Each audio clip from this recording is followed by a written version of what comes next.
국민 TV에 거는 기대가 큽니다. 진보정의당 노회찬 대표입니다. 원래 저는 이 자리에 오기 전까지 TV라 그러면 텔레비전의 약자로 생각했는데 TV가 태권부의 약자구나. 예, 국민을 지켜주는 태권부의로 거듭나시길 바랍니다. 축하드립니다. 태권부의 국민TV, 세상을 정의롭게 만들겠습니다. 미디어 협동조합 국민TV 조합원 가입으로 동참해주세요. 홈페이지는 포털 사이트에서 미디어 협동조합 국민TV.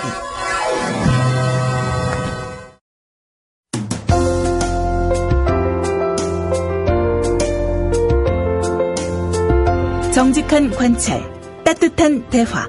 국민TV 라디오 시사 프로그램 정운현의 타임라인과 함께하고 계십니다.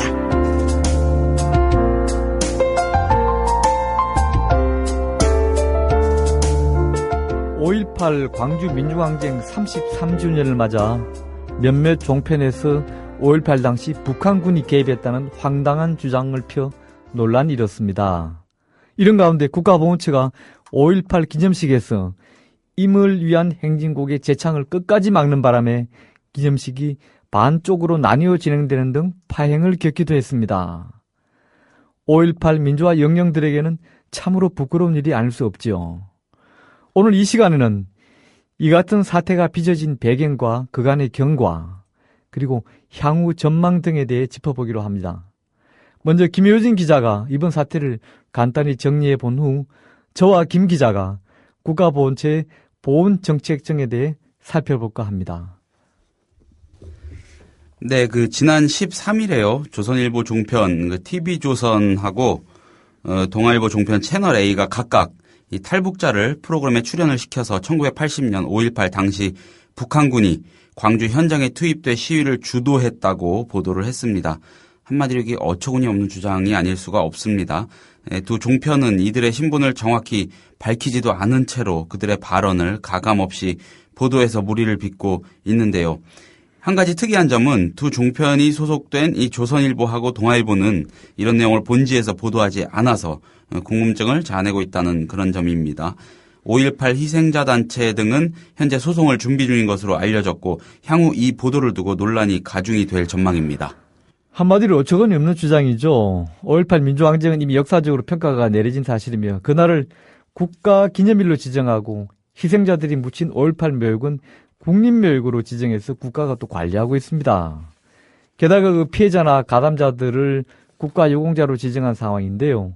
그 같은 주장은 5.18 당시 신군부가 퍼뜨린 낭설이었는데 이제 와서 그 같은 얘기가 나도는 자체가 불순한 의도가 있는 게 하는 생각이 듭니다.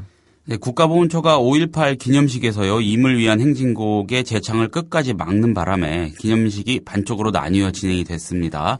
네, 지난 18일 오전 10시 광주광역시 북구 운정동 국립 5.18 민주묘지에서 기념식이 열리던 바로 그 시각, 바로 옆 망월동 구묘역에서는 5.18 부상자회 등 3개 광주항쟁 단체 회원들하고 유가족들, 시민단체, 야당 정치인들이 임을 위한 행진곡 재창대회를 따로 열었습니다. 이는 이 임을 위한 행진곡의 재창을 막은 보훈처의 처사에 반발을 해서 따로 기념식을 연 것인데요. 트위터 등 이 SNS에서는 기념식을 반쪽으로 만든 국가보훈처에 대한 비판이 본물을 이뤘습니다. 특히 이 박승춘 국가보훈처장에게 책임을 물어야 한다 이런 의견이 많았는데 표창원 전 경찰대 교수는 이날 트위터에서요. 노래 하나에 국가행사 망치고 국론 분열한 국가보훈처장 파면하고 처벌하라며 박 처장의 파면을 주장하기도 했습니다. 이걸 집안 개인사로 본다면요. 마치 사이가 좋지 않은 형제가 부모님 제삿날 각각 따로따로 제사를 지낸 그런 형국인데요. 이런 제사상을 받는 조상님은 과연 기분이 어땠을까요?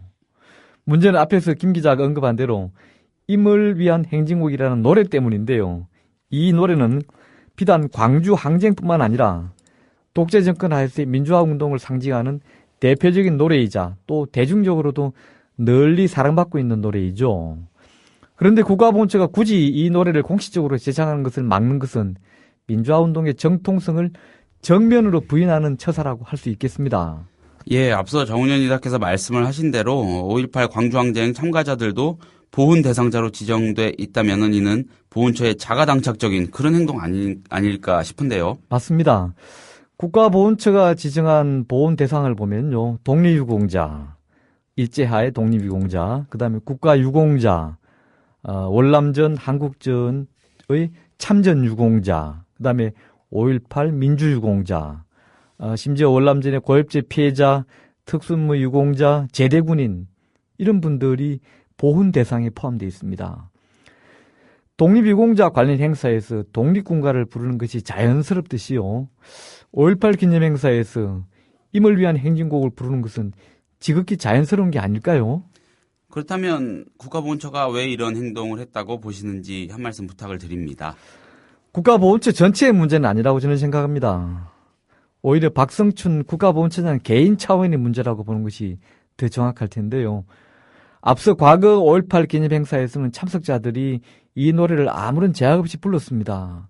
그런데 이명박 정권 들어서부터 이것이 논란이 되기 시작했고 바로 그 핵심 인물이 바로 박성춘 국가보훈처장입니다. 박성춘 처장은 박근혜 정부 들어서도 유임이 되지 않았습니까?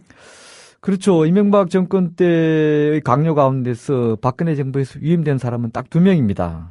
한 사람이 이제 김관진 국방장관 그리고 박성춘 보훈처장인데요. 김관진 국방장관은 박근혜 정부가 마땅한 국방장관을 찾지 못해서 고육주책으로 임명한 측면이 큽니다. 반면에 이제 박성춘 처장은 박근혜 정부와 나름으로 코드가 맞는 인사라고 할 수 있겠습니다. 코드가 맞다는 게 어떤 의미인지 좀 궁금한데 설명을 부탁드립니다. 예. 박성춘 국가보훈처장은 육사 27기입니다.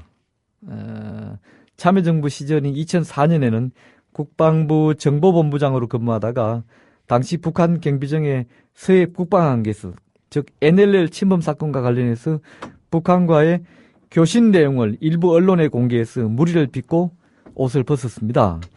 이후 2005년 한나라당에 입당해서 2007년 대선 후보 경선 때 박근혜 후보 캠프에서 활동했고요. 2008년 총선 때는 비례대표 공천 신청을 했다가 탈락했습니다. 이후 MB정부 시절인 2010년 8월 국가발전미래교육협의회라는 안보 강연단체를 만들어서 회장으로 활동하다가 그 이듬해 즉 2011년 2월 보훈처장에 임명되었습니다. 국가발전미래교육협의회라는 안보강연단체는 어떤 단체입니까? 이거 좀 설명이 좀 필요합니다. 약칭으로 국바랩이라고 하는데요. 박성춘 보훈처장이 민간인 시절인 2010년 8월 안보 강연을 목적으로 만든 재단법인으로 국가보훈처장 취임 후에 박 처장은 이곳에 안보 강연 몰아주 기능 특혜를 해서 논란을 빚게 됐죠. MB정부 시절 국바랩은 국가보훈처, 국방부 등의 특혜에 힘입어서 지난해 전국의 기초광역자치단체에 안보 강연을 한 안보강사 455명 가운데 국바랩 소속이 144명을 차지했습니다. 그래서 군부대 안보 강연을 휩쓴 것으로 알려졌는데요. 이들은 보훈처의 국가 예산을 지원받아서 극우 보수 이데올로기 전파에 앞장서 왔다는 지적을 받아왔습니다. 예, 국발협이라고 하면은 혹시 그 작년 보훈처 국감에서 논란이 됐던 이른바 종북 DVD와도 관련이 있는 그런 단체 아닌가요? 맞습니다. 바로 그 문제의 종북 DVD. 이 DVD는 독재에 반대하는 민주화 운동을 종북 세력의 활동으로 매도한 반면 박정희 전 대통령을 미화하는 내용을 담고 있었죠. 특히 이명박 정부의 4대강 사업에 대해서도 홍보를 담고 있어서 홍보 내용을 담고 있었는데요. 작년 대선을 앞둔 시점에서 논란거리가 되기도 했었죠. 이 DVD는 작년 4.11 총선과 대선에 맞춰 전국의 보훈 간서와 민간단체 등에 배포됐는데요. 바로 국발협이 이 DVD 제작에 협찬을 했다는 주장이 제기되기도 했었습니다. 박승춘 처장이 보훈처 수장이 되면서 국가보훈처가 극우 보수화로 치달았다는 그런 얘기는 또 구체적으로 어떤 뜻입니까? 예, 좀 설명이 필요하군요. 국가보훈처 설립 취지는 이렇습니다. 국가유공자와 그 유족에 대한 보훈, 참전군인과 제대군인에 대한 지원 사업을 목적으로 하고 있습니다. 즉 국가유공자에 대한 원호 사업이 보훈처의 본분이란 얘기입니다. 그런데 박 처장은 부임 후 안보교육 강화를 들고 나오는데요. 이는 안전행정부, 국방부, 통일부 등이 사실상 그 주무부처입니다. 그는 부임 후에 나라사랑교육과라는 부서를 신설해서 나라사랑이라는 미명하에 반북 이데올로기 확산에 앞장서 왔습니다. 종북 DVD에 이어 이번에 그 임을 위한 행진곡 금지 같은 것도 바로 그 연장선상에서 나온 것이라고 할 수 있겠습니다. 그렇다면 이 박승춘 처장은 임을 위한 행진곡을 이 좌파 진영의 상징적인 노래다 이렇게 인식을 하고 있다고도 볼 수가 있겠군요. 그렇게 볼 수 있죠. 뭐 또 그래서 박 처장이 이 보수 진영을 대신해서 자꾸 막으려고 나서고 있는 것 같습니다. 심지어 새누리당 내에서도 이런 보훈처의 처사가 과도하다는 지적이 나오고 있는데요. 문제는 국민 대통합을 외치고 있는 박근혜 대통령이 이 같은 처사를 묵인하고 있다는 점입니다. 역대 보훈처장 가운데서는 박 처장처럼 군 출신 인사들이 많지 않았습니까? 예. 바람직한 일일까 하는 그런 생각도 듭니다. 결론부터 말씀드리면 바람직한 것은 아니죠. 근데 배경이 있습니다. 보훈처 업무가 이제 전몰 군령이나 제대군인 원호 사업에 주로 주력해 오다 보니까 이런 일이 있는데요. 이것도 일종의 그 군사문화 잔재라고 할 수 있습니다. 과거 박정희 전두환 군사 독재 정권 시절에는 보훈처장 자리가 예비역 장성들의 양로원이라 뭐 이런 얘기를 들을 정도로 그들이 주로 많이 차지했죠.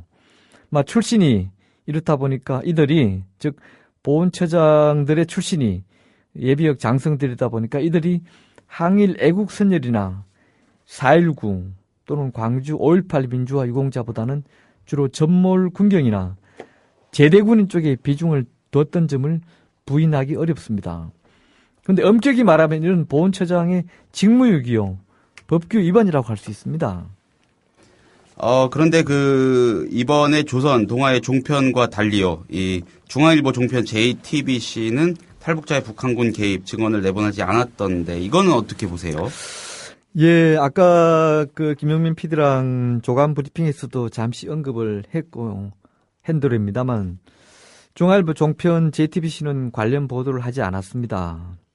그런데 그 이유가 JTBC가 그들의 섭외를 못한 건지 아니면 내부에서 그런 내용을 보도하지 않기로 결정을 한 건지는 현재로서는 자세히 알 수는 없습니다만 어쨌든 JTBC는 관련 보도를 하지 않은 것은 분명한 사실이죠.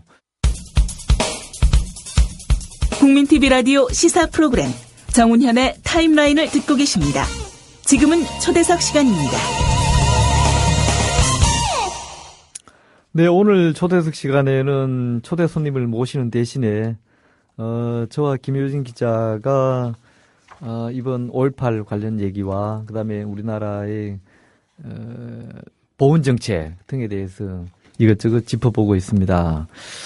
네, 근데 제가 중간에 좀 한 가지 말씀드릴 게 있는데, 예. 청취자들 굉장히 궁금하실 것 같아요. 초대석 시간에는 뭐 어쨌든 외부 초대 손님이 나오셔야 되는 거 아닌가 생각을 할 수 있는데, 여러분들 많은 분들이 알고 계시는 분들도 있을 겁니다. 그런데 저희 정운현 이사께서 친일로부터 시작되는 우리나라 근대사, 그리고 이 독재로 점철된 현대사, 또 이 과정에서 반친일, 독립투쟁도 그렇고, 민주화운동도 그렇고, 그 과정에서 발생한 등장하신 여러 유공자들, 이분들에 대한 보상 문제, 아무튼 이 전반에 관한 문제에 있어서는 굉장히 전문가시거든요.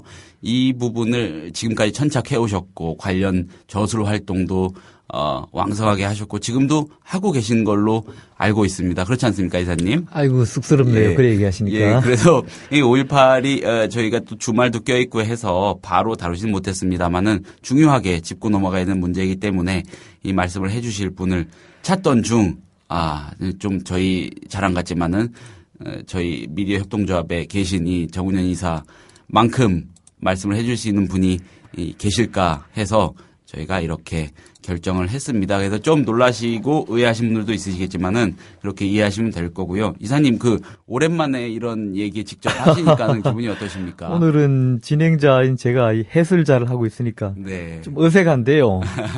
그냥 해설 겸 점검 겸 해서 네. 몇 가지를 짚어보고자 제가 나섰음을 이해해 주시면 고맙겠습니다. 네, 그러면은 질문을 제가 좀 더 이어가 보겠습니다. 아까 그 JTBC 얘기를 하다 말았는데, 예. 섭외를 하지 못한 건가? 아니면 뭐 다른 이유가 있는 건가? 예, 5.18 관련 보도요. 예. 이게 최근에 손석희 교수가 JTBC 사장으로 옮겨간 것 때문이 아닌가? 뭐 이런 얘기도 있을 수 있는데 관련이 좀 있을까요? 예, 이번에 그 손석희 교수가 JTBC로 옮긴 것을 두고 우리 사회에서는 기대와 우려가 교차하고 있죠. 그런데 이번 건은 이제 시기적으로 송 교수가 JTBC로 옮기기 이전에 발생한 것입니다. 그래서 엄밀히 말하면 직접적인 관련은 없는 것 같은데요. 다만 이제 최근에 JTBC의 이런 그 보도 태도나 그런 것들을 본다면은 큰 흐름에서는 하나의 맥락이 있는 게 아닌가, 막 그렇게도 볼 수 있는 여지가 있다고 생각됩니다. 네, 중앙일보가 지난 19일자 그 일요판 중앙 썬데이 사설에서 조선 동아 종편을 강력하게 질타하고 나섰습니다. 이거는 또 어떻게 봐야 되겠습니까? 예, 중앙은 오늘 20일자에서도 관련 기사를 세게 실어서 조선 동아 종편을 강력 질타하고 나섰는데요. 예상외로 상당히 그 강한 톤으로 두 종편을 비난했더군요. 이제 이렇게 볼 수 있겠습니다. 우선 그 내용에 대해서 조선 동아 종편의 그 내용이 사실이 아닌 것에 대해서 우선 강한 확신을 가지고 있는 것 같고요. 그러다 보니까 조선 동아의 종편 내용이 우파 진영에조차서도 설득력을 갖지 못하고 있다. 대표적인 우파 농객 중에 한 사람인 조갑재 씨도 이런 주장은 맞지가 않고 설득력이 없다고 공개적으로 주장하고 나선 정도요. 그러다 보니까 이제 중앙일보가 한편 생각하면은 그동안 조중동에서 마치 새 쌍둥이 비슷하게 있다가 이참에 좀 세게 치고 나오면서 차별화를 도모하고 있는 게 아닌가, 막 그런 생각을 해볼 수도 있고요. 이 자체는 바람직한 것이죠. 또 물론 그동안에 조중동 이 새 신문이 대개 뭐 보수 논조를 펴온 것은 엄연한 사실이지만은 가끔씩 그 사안에 따라서는 좀 돌출적으로 다른 목소리를 내온 경우도 그간에 들어 없진 않았습니다. 그 서울대 한인섭 교수가요, 18일에 자신의 트위터에서 전남도청을 점령한 것은 시민군이 아니고 북한에서 내려온 게릴라라고 보도한 그 TV조선의 보도를 거론하고서요. 예. 도청에서 죽은 시민군의 유족, 또 체포된 시민군 본인들이 집단으로 형사고소, 민사소송을 할 수 있겠다고 밝혔는데, 법리적인 얘기 같기도 한데 이건 어떻게 보십니까? 말씀하신 대로 이제 소송이라면 되게 법적 근거가 있어야 되겠죠. 그런데 이제 법적인 문제를 차치하고라도 우리가 다 아는 엄연한 사실인 5.18 당시 시민군을 북한 게릴라라고 표현했으니 그 자체로 이거는 엄청난 명예훼손이죠. 시민군 중에는 생존한 분들도 있고 또 상당수는 되게 현장에서 돌아가셨죠. 그래서 5.18 묘역에 안장되어 있는데요. 사자 명예훼손도 분명히 보이고요. 만약 이 같은 사실을 이제 방치할 경우, 즉 TV조선의 이런 보도를 법적으로 대응하지 않고 방치할 경우에는 자칫 어떤 사람들 중에서는 그걸 진실로 받아들일 우려도 있다는 거죠. 뭐 저렇게 소송으로 대응하지 않나 보니까 뭐 그럴 수 있는 모양이구나. 그런 면도 있구나. 이렇게 받아들일 수 있다는 거죠. 저는 그래서 우선 그 명예도 명예지만 진실을 바로 잡는 차원에서도 소송으로 대응하는 것이 응당하다. 저는 뭐 개인적으로 그렇게 생각하고 있습니다. 예, 말씀하신 우려가 어떻게 보면 조금씩 표출이 이미 되고 있는 것도 같은 게, 예. 요즘에 그 일부 인터넷 사이트에서 이렇게 살펴보면 5.18하고 관련해서 잘못된 정보가 유통이 되는 경우가 있습니다. 논란을 가중시키는 그런 역할도 하고 있고요. 예. 어떻게 보시는지 좀 설명 부탁드립니다. 대표적으로 이제 뭐 일간 베스트 줄여서 일베라고 하죠. 네네. 사이트에서 그 누군가가 일부 세력이 의도적이고 또는 악의적으로 5.18 관련 내용, 엉터리 내용을 유포시키고 있다고 저는 생각합니다. 즉 정확하지 않은 내용들이죠. 그런데 문제는 이런 내용들이 이제 정확하지 않은 내용들이 인터넷 공간에서 방치되도록 우리 사회가 내버려둔 측면도 없지 않다고 생각합니다. 예를 들어서 방송통신심의위원회 같은 경우에는 방송 보도 내용 가운데서 허위사실 또는 명예훼손 사실 이런 게 있다면은 심의를 해서 제재를 가하거나 법적인 조치를 취하는 것이 하나의 우리의 그 공권력의 행정 제재라면요. 우리 인터넷 공간에서 떠도는 수많은 허위 사실들 중에서는 그 어디에선가 그게 뭐 예를 들면 뭐 인터넷 뭐 정보 심의위원회라고 뭐 가칭 예를 들어 볼까요? 그런 위원회 같은 것이 꼭 국가기관뿐만이 아니라 거기에는 언론 인터넷 정보 이용자 또 참여하고 또 시민단체 또는 공적인 국가기관 이런 기관들이 나서서 이런 역사적인 사실에 대해서는 물론 뭐 사안에 따라서는 다투는 사안도 없지 않아 있습니다만은 그러나 이미 사실로 확인된 구체적인 내용에 대해서는 검증을 거쳐서 바로잡을 필요한 사회적인 그런 합의도 저는 필요하다고 생각합니다. 왜냐하면은 요즘 청소년들 가운데서는 그 학교 수업 시간보다도 인터넷을 통해서 역사적인 사실에 대한 정보를 얻는 경우가 더 많다고 합니다. 심지어는 뭐 고려 개국이 누구냐 왕건보다도 심지어는 최수종을 든다는 얘기도 한다는데요. 드라마에서 최수종이 왕건 역을 했기 때문입니다. 아, 그렇습니까? 아주 그 참 특별한 경우이고 결코 바람직하지 않은 경우이긴 한데요. 그 정도로 우리 청소년들이 이 텔레비전이나 또는 인터넷 공간을 통해서 역사적인 관련 정보를 많이 얻는다면은 이 인터넷 공간은 더 청정화되고 엄격하게 관리되어 있다고 생각합니다. 이제 그런 측면에서 볼 때 이번 기회에 이제 자관 한번 이런 것을 좋은 의미에서 좀 걸러는 작업이 저는 필요하다고 보고요. 이런 경우에 대비해서라도 5.18 당사자들이 조선TV 또는 채널 A를 상대로 소송으로 대응하는 것이 바람직하다고 저는 생각하는 바입니다. 이사님 조금 빗나간 질문을 드려보자면은 지금 방통위가 일부 IPTV 채널이랄까요? 예. 케이블 채널 그 방송들의 유사 보도 행위를 통제하겠다, 살펴보겠다 이런 얘기를 하고 나서지 않았습니까?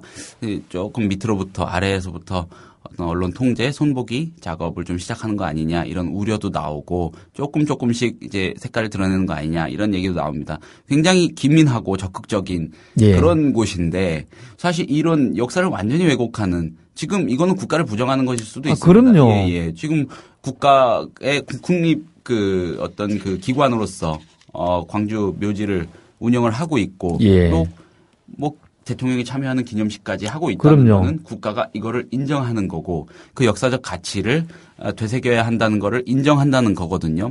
그런 마당에 의도적으로 사실상 의도적으로 그 일방의 근거 없는 터무니없는 주장을 보도한다는 거는 어떻게 보면 그들이 그 보수 진영이 그렇게 중시하는 국가주의적인 태도도 아니지 않습니까? 그럼요. 그런데 이런 방구 없이 엉뚱한 유사 보도 채널을 제재하겠다 하고 있는 이런 거에 대해서 어떻게 생각하십니까? 그러니까 그것이 그 방송통신심의위원회 같은 경우가 네네.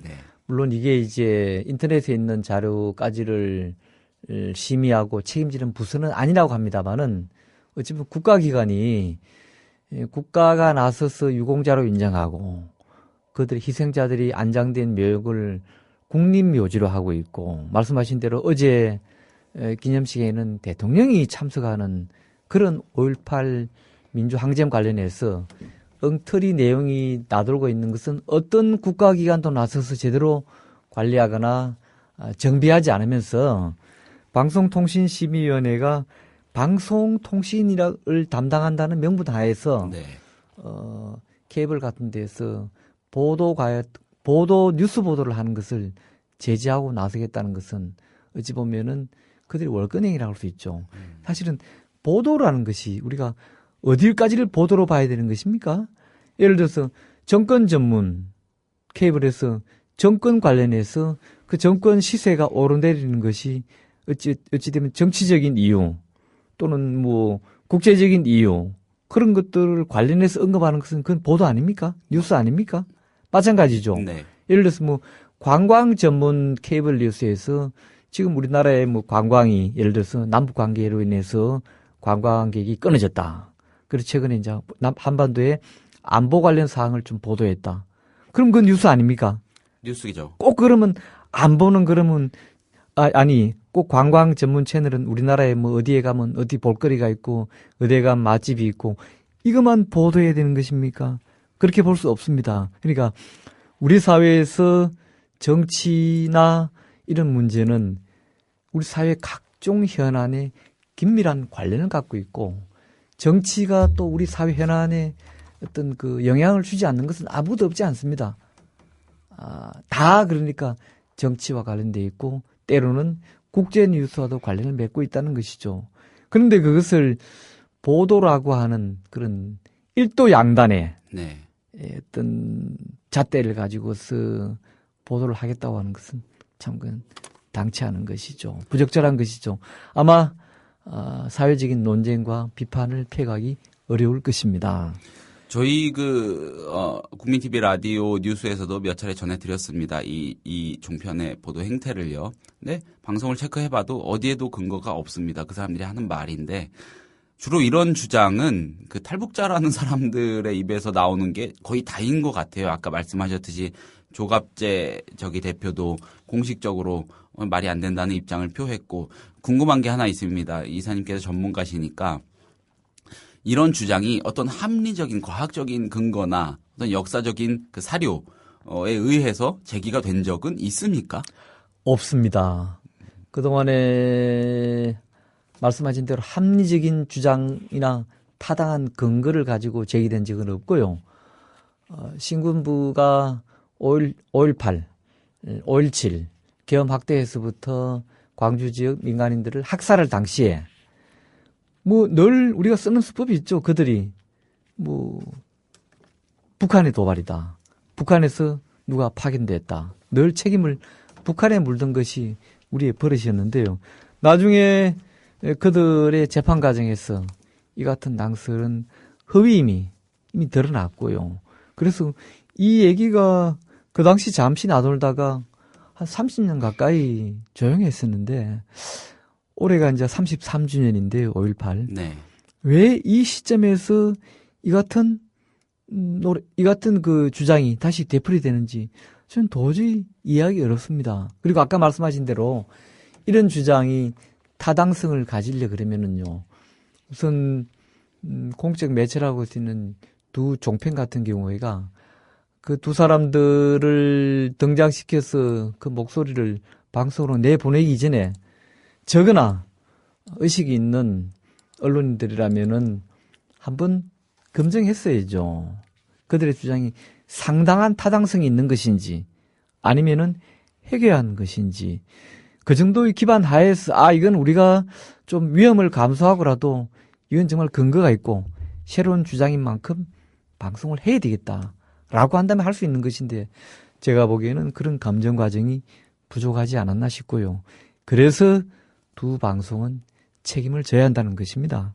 이런 생각도 들어요. 그 방송들 나름대로는 한번 뭐 이런 주장이 있으니 터무니없어 보일지라도 한번 얘기를 해보자.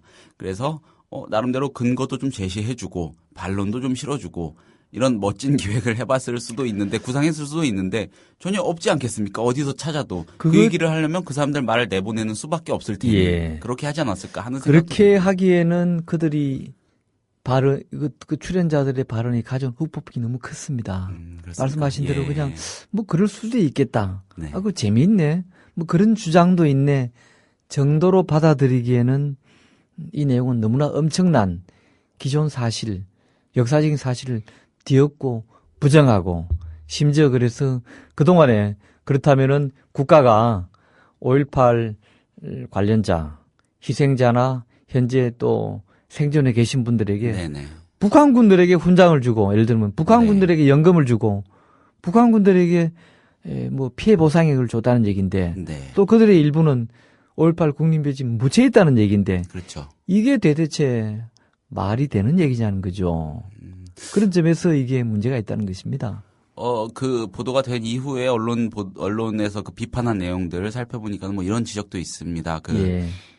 근근히 버텨가는 종편들이 반등의 계기를 찾기 위해서 이번 정권 하에서 뭔가 해야 되기 때문에 이런 그 역사 문제를 가지고 뭐랄까 좀 그런 얘기하는 거 좋아하는 시청자 계층 있지 않습니까? 좀 보수적이고 조금은 좀 더 연로한 계층의 그런 주목을 끌기 위해서 다 알면서도 이렇게 잔악한 기획을 자꾸 하고 있는 거 아니냐. 이거를 빌미로 삼는 거 아니냐는 건데 문제 제기가 이런 게 또 있더라고요. 어떻게 보면 굉장히 중대한 정말로 지금 이 민주주의 지금 현재 우리나라 정치 제도적인 시스템 자체를 부정할 수 있는 이런 시도를 앞으로도 계속 할 가능성이 크다는 거죠. 왜냐하면 그게 먹힐 수가 있기 때문에 아까 우려하신 점도 그런 대목입니다만 먹힐 수가 있으면은 이쪽 방송들은 계속 치고나갈 수 있다 이런 지적도 있던데 어떻게 예상하십니까, 정의사께서는? 우선 네.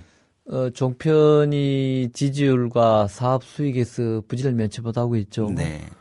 전부 다 각종 특혜 속에 출범했지만은 아주 성적표는 아주 형편없고요. 그 이유는 뭐 언론 비평가들이 지적하듯이 이미 방송 시장이 많이 시장이 찼습니다. 네네. 사실 하나 정도 뭐 안 그러면 한 2개 정도 종편이 출연했더라면은 또 그건 모르겠지만은 혹자는 4개나 되는 종편이 출연했다는 것은 뭐 제살 깎아 먹기라는 것은 명약관한 사실인데 네. 그것이 현실로 드러나고 있죠. 그러다 보니 그들이 이렇게 무리수를 떠는데요. 이런 시청률이나 이런 거에 반등은커녕 이번 일로 그들은 엄청난 타격을 입게 될 것입니다. 그렇게 보십니까? 우리 보수 진영이 네. 이 북한을 아무리 적대시하고 있고 또 뭐 특히 영남권이나 또는 보수 진영에서는 뭐 광주 또는 민주화 이런 거에 대해서는 뭐 체질적인 거부감, 알레르기가 없는 것은 아니죠. 네. 그 현실로 있는 것이 부인할 수 없죠. 그렇다고 치지만은 아니 어떻게 북한의 게릴라 한두 명이 아니라 일개 대대병력이 이 남으로 내려와서 광주 시민군을 주도했다 그러면 도대체 우리 휴전선은 뭐 했느냐? 그렇죠. 네? 네. 도대체 그런 원초적인 질문에 봉착하게 된다는 것입니다. 그렇죠. 조갑재 씨가 주장하는 것도 바로 그 대목입니다. 특히 우리 보수 진영, 뭐 보수라기보다는 저는 뭐 수구라고 보는 것이 더 맞다고 보는데요. 그들이 우리 보수는 안보에 강하다, 뭐 이런 막연한 논리, 막연한 주장을 펴왔는데 지난 이명박 정권 때 제가 보기에는 다 깨어진 것 같아요. 그 상이 이른바 노크 기순. 네네. 그게 말이 됩니까? 그는 박정희 때 전두환 때도 들어본 적이 없고 김대중, 김영삼, 노무현 때도 들어본 적이 없습니다. 노크 기순. 사실 그게 바로 네. 이명박 정권에서 있었던 일 아닙니까? 그렇죠. 특히 그 정권의 상층부에 군대 갔다 온 사람이 과연 몇 명이나 그렇죠. 있었습니까? 거의 없었죠. 대통령에서부터 네. 심지어 국정원장까지. 그렇죠. 그 국정원장이 지금 바로 또 댓글 공작으로 지금 논란이 되고 있는 핵심 인물 원세훈 씨 아닙니까? 그렇습니다. 그러니까 이런 것이 저는 이제 먹히기 쉽지 않다. 우리 적으나 아주 몰상식한 보수 진영의 인사들이라면 뭐 그들에게는 뭐 뭔 얘기를 해도 먹히지 않을 테니까 네. 뭐 말이 안 통하게 했지만 막 그래도 상식이 있고 역사도 아는 그러면서도 이념적으로 보수 진영인 사람들은 그건 아니다.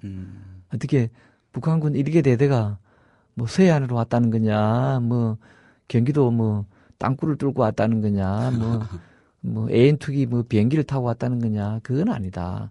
그거까지를 얘기한다면은 그거는 방송이 아니다.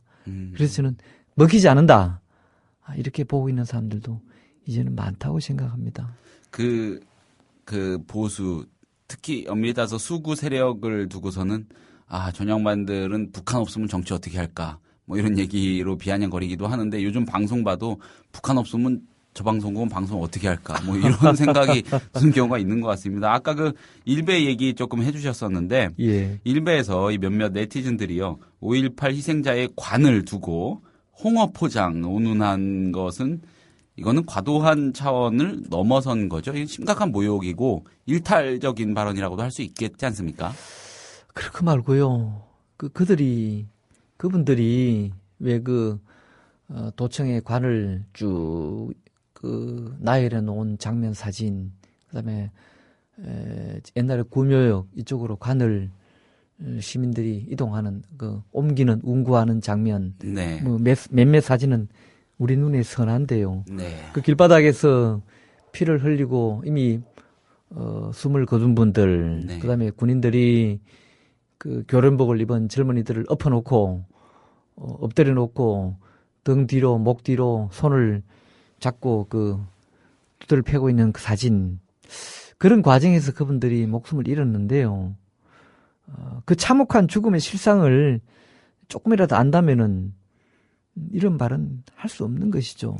과연 그들이 자기 아버지 또는 삼촌 또는 친한 이웃의 형님이 그렇게 돌아가셨다는 것을 상상한다면 홍어 포장 이런 말 할 수 있겠습니까? 이것은 그것이 옳냐 그러냐 이런 문제가 아니라 그냥 한 인간으로서의 그 입에서 담아야 될 말인지 아닌지에 대한 보편적인 상식이 무너진 그런 경우라고 할 수 있죠. 그 요즘에 젊은 세대가요. 5.18, 그 8.15도 헷갈린다. 뭐 이런 지적도 많이 나오고 있고 또 민주화라는 말의 뜻도 이 오용이 되고 있다고 하지 않습니까? 다 연결이 되는 것 같은데 그 원인을 정의사께서는 어디서 찾으십니까? 여러 가지가 있겠죠만은 저 같은 사람은 가장 큰 원인이 현대사 교육 부재에 있다. 아니 8.15는 1945년 8월 15일이고요. 5.18은 1980년 5월 18일입니다. 네. 시기적으로 35년의 차이가 있습니다. 그렇죠. 그리고 8.15는 우리가 일제로부터 해방된 또는 광복된 날입니다.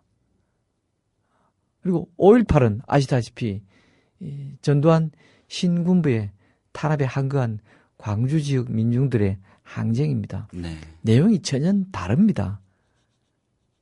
비슷한 것을 가지고 혼돈한다든지 네네. 또는 뭐 시기가 한 1년, 2, 3년 차이가 나서 80년인가 81년인가 예를 들어서 1960년의 4.19와 네. 1961년의 5.16은 물론 사건의 전후 과정을 따지면은 바로 구분이 갑니다만은 여느 게 60년인지 61년인지 헷갈릴 수 있는 건 이해할 수 있습니다. 예, 그 정도 왜? 그나마 예. 1년 차이니까요. 네. 그런데 1945년의 8.15와 1980년의 5.18을 헷갈린다는 것, 이건 당치 않은 얘기라는 거죠. 수십 년 차이의 사건. 예. 그리고 예. 말씀드린 대로 시기와 함께 내용이 엄청난 전혀 다른 두 사건을 헷갈려 한다는 것은 그 두 사건이 어떤 사건인지에 대해서 알지 못하고 있다는 얘기입니다. 네. 우리 아이들이 모르는 것은 아이들만의 책임은 아닙니다. 가르치지 않은 것을 어떻게 합니까? 물론 어떤 아이들 중에서는 가르치지 않은 것도, 즉 학교에서 가르치지 않은 것도 부모가 가르치거나 또는 뭐 도서관이나 서점에 가서 부교재와 같은, 즉 교재가 아닌 교과서가 아닌 다른 책을 통해서 읽고 해서 깨우치기도 합니다만은, 네네. 그러나 우리 아이들의 대부분의 역사의 지식은 학교에서 공교육 과정에서 학습하는 것이, 석도하는 것이 보통입니다. 네. 그런데 우리 아이들이 배우는 역사 교과서의 현대사 관련 부분이 우선 내용도 부실하고요. 또 역사의 현대사 쪽은 아무래도 시기적으로 뒤에 뒷부분에 말미에 있기 마련인데, 네. 참 우연하게도 아이들이 이 현대사 관련 부분을 배운 무렵에 되게 학기 말이라고 합니다. 맞습니다. 시험이 끝나거나 네. 또 어떤 아이들은 대학 입시 시험을 치거나, 그렇죠. 그러니까 그 이후에 학교 수업이 제대로 이루어지지 않는다는 거죠. 그렇죠. 시험에도 안 나오고. 그러다 보니까 교과서에 실려 있지만 아이들이 그 부분을 간과하거나 제대로 다루지 않는다고 합니다. 그러다 보니까 참 불행스럽게도 우리 현대사 관련 항목을 학교에서 배움에도 불구하고 이 부분이 간과되었다고 하는데요. 저는 이 점을 얘기하고 하나 반드시 좀 강조하고 싶습니다. 민주화 운동이나 현대사 관련 내용을 가르치지 않는 것이 혹시 좌파 진영은 혹시 우파 진영은 자기들에게 유리하다고 생각한다면은 저는 그게 엄청난 착각이라는 거죠. 어떤 맥락에서 그렇습니까? 역사에 대한 인식은 좌파 우파에 대한 그런 파벌의 문제가 아니라는 것입니다. 우리의 지나간 역사를 제대로 인식하고 네. 교훈으로 삼지 못한다면은 우리는 또 한 번의 또 여러 번의 그런 불행한 역사를 반복할 가능성이 크다는 것이죠. 예를 들어서 우리가 한말에 우리의 국론이 분열되고 세계사의 조류를 제대로 읽지 못한 것이 국권을 상실하는 그런 결과를 가져왔다면 우리 후세들에게는 다시 또 언젠가 어쩌면 100년 뒤에 또는 200년 뒤에 그런 세계 열강의 각축 속에서 우리가 또 그런 국난의 위기 상황에서 그런 국권 상실의 그런 불행을 가져올지도 모를 때 우리는 이런 후세들에게 그때 그런 뼈아픈 교훈을 제대로 가르쳐야 된다는 것이죠. 네. 거기에 우파가 있고 좌파가 있습니까? 그런데 우리 우파들은 마치 민주화는 또 독재의 출현을 예고할 때 가능한 얘기입니다. 네네. 이 땅에 다시 과거 있었던 독재 정권이 들어서지 말라는 법 결코 없습니다. 그렇죠. 지금 일본 보십시오. 지금 독일에 네. 나치에 능가하는 네. 일각에서는 그런 극우 정치인들이 발언을 쏟아내고 있고요. 묘하게도 히틀러에게 멀쩡한 독일 국민들이 거기에 일부 매료돼 네. 또는 일부 중독돼 또 일부는 마비돼서 그런 나치 정권이 있었듯이 지금 일본 아베 정권의 지지율이 70%에 달하고 있다는 그렇죠. 계속 지속고 있지 않습니까? 납득하기 힘든 상황이 있는데요. 그렇다고 일본 국민들이 어디 정신 이상자거나 그렇지 않습니다. 그들 중에는 제대로 공부했거나 네. 멀쩡한 교육 과정을 거친 사람들인데 바로 일본이 이 해방 후에 그런 패망의 역사를 제대로 가르치지 않은 탓이 오늘 저들의 저런 오도된 행동으로 나타나고 있다는 것이죠. 그런 측면에서 우리가 역사를 후세들에게 가르치는 것은 대단히 중요합니다. 그 정권이 바뀔 때마다 교과서를 난도질하는 것은 정말 역사에 죄를 짓는 행위라는 것이죠. 갑자기 이 생각이 나는데, 대통령의 인식까지 끄집어내는 게 조금 무리일 수는 있겠습니다만은 박근혜 대통령이 이게 작년에 새누리당 대선 후보로 전당대회에서 결정이 되던 날 그 수락 연설을 하고요. 예. 하고 기자들하고 백브리핑을 했지 않았겠습니까? 예. 그래서 이런 질문이 나왔습니다. 어느 기자가 저 후보님 저 얼마 안 있으면 아이가 태어나는데 5.16을 쿠데타라고 가르쳐줘야 됩니까? 뭐 어떻게 가르쳐줘야 됩니까? 이거 굉장히 중요한 문제입니다. 제가 아이가 생기려고 하니까는 진짜 이게 얼마나 중요한 문제인지 절실하게 깨닫게 됩니다. 답을 좀 해주십시오. 이렇게 했더니 아주 명쾌한 답을 했습니다. 박근혜 당선자가요? 그렇습니다. 예, 그렇습니다. 아주 간단한 방법이 있습니다. 이렇게 예. 손짓까지 하면서 얘기를 했는데 제가 조금 착오가 있었습니다. 그 문제에 대해서는 왜 자꾸 옛날 이야기를 붙잡고 늘어지냐는 식으로 늘 하던 그 대응을 했죠. 그 다음에 일본의 역사 인식 또 독도 망언 문제가 질문이 나갔습니다. 어떻게 예. 대응할 것이냐. 그랬더니 그때 손짓까지 곁들여 가지고 아주 간단한 방법이 있다. 일본에다가 올바른 역사 인식을 강력히 촉구하면 된다. 이게 답을 한 겁니다. 그게 앞뒤가 안 맞는 얘기 안 아니에요? 맞지 않습니까? 그러니까 생각은 다 하는 거죠. 생각은 다 하고 그게 얼마나 중요한 문제인지를 인식하고 있다는 것입니다. 그 올바른 역사인식을 똑바로 한다면은 그거를 뭐 올바른 역사인식을 강요하고 강조하고 강화할 필요까지도 없을 겁니다. 그 기본만 해도 이런 일은 일어나지 않았을 텐데 5.18을 가지고 이렇게 왜곡을 해대는 걸 보면은 뭐 4.16이나 60항쟁도 왜곡 언젠가는 못할 리 없다. 뭐 이런 생각도 4.16이 아니고 4.19. 4.19 예. 그 그런 이 얘기도 하나 생각도 좀 듭니다. 해야 되겠습니다. 지금 아까 좀 빠졌는데요. 지금 우리 5.18은 단순히 우리 한국 국내 차원에서만의 민중항쟁으로 기록되고 있고 또 평가되는 것이 아니라 5.18 항쟁의 기록이 유네스코의 세계문화유산으로 등록됐습니다. 네네. 이는 그래서 우리 근대 100년의 민주화운동, 민중항쟁사에서 5.18 항쟁은 하나의 큰 흐름에서도 역사적으로, 세계사적으로 평가되고 있다는 얘기죠. 근데 이런 것을 세계가, 쉽게 표현해서 세계가 공인하는 5.18의 역사적 평가를 다른 나라도 아닌, 즉, 일본이나 중국도 아닌 우리 국내에서 우리 동시대에 살고 있는 사람들이, 저는 80년 9월에 입대했습니다.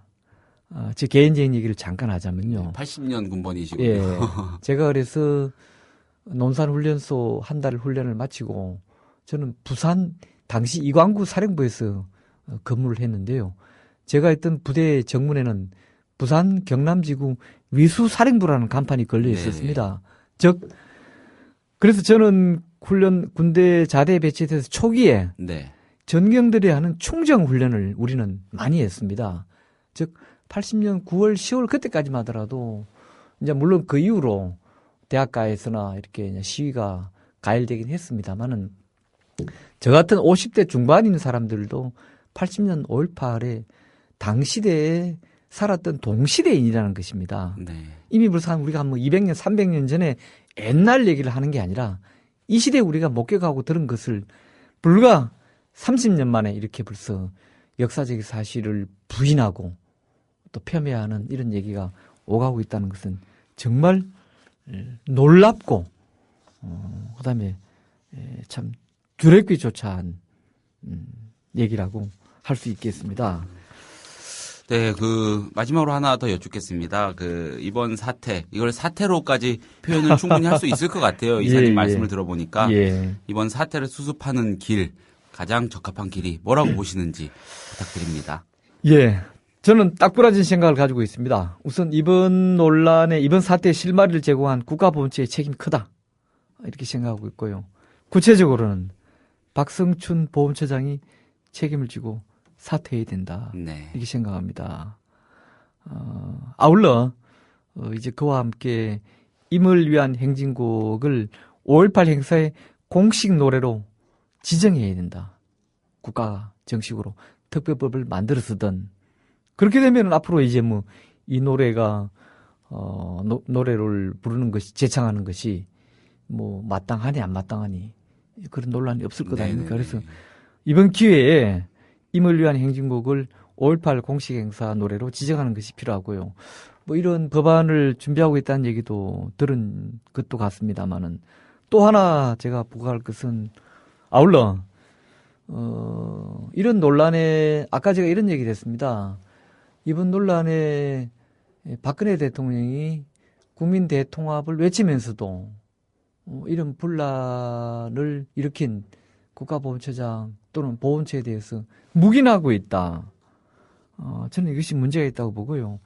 이번 일을 계기로 박근혜 대통령이 5.18 희생자 유가족들에게 정식으로 저는 사과를 해야 된다. 대통령이 사과하는 것이 뭐 그게 잘못은 아니죠. 잘못한 일에는 사과해야죠.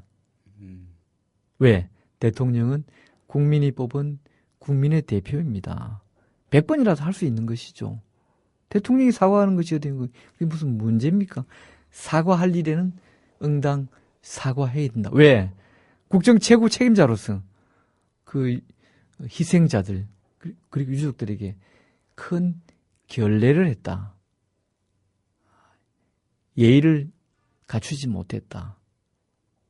는 점에서 저는 사과를 하면은 그것이 이번 사태를 보다 좀 매끄럽고 원만하게 수습하는 길이 아닌가 저는 그런 생각을 해봅니다. 네, 박승준 처장이 사퇴를 하고 또 임을 위한 행진곡을 공식 노래로 지정을 하고 나아가서는 대통령의 사과까지 있어야 하지 않을까 이렇게 요약을 하면 되겠습니까? 예. 네, 감사합니다. 좋은 말씀 잘 들었고요. 다들 청취자들 모두 좋은 시간이 됐을 것 같습니다. 저는 물러가겠습니다. 감사합니다. 자, 이상 저와 김효진 기자가 오늘 초대석 시간 진행했습니다. 국민TV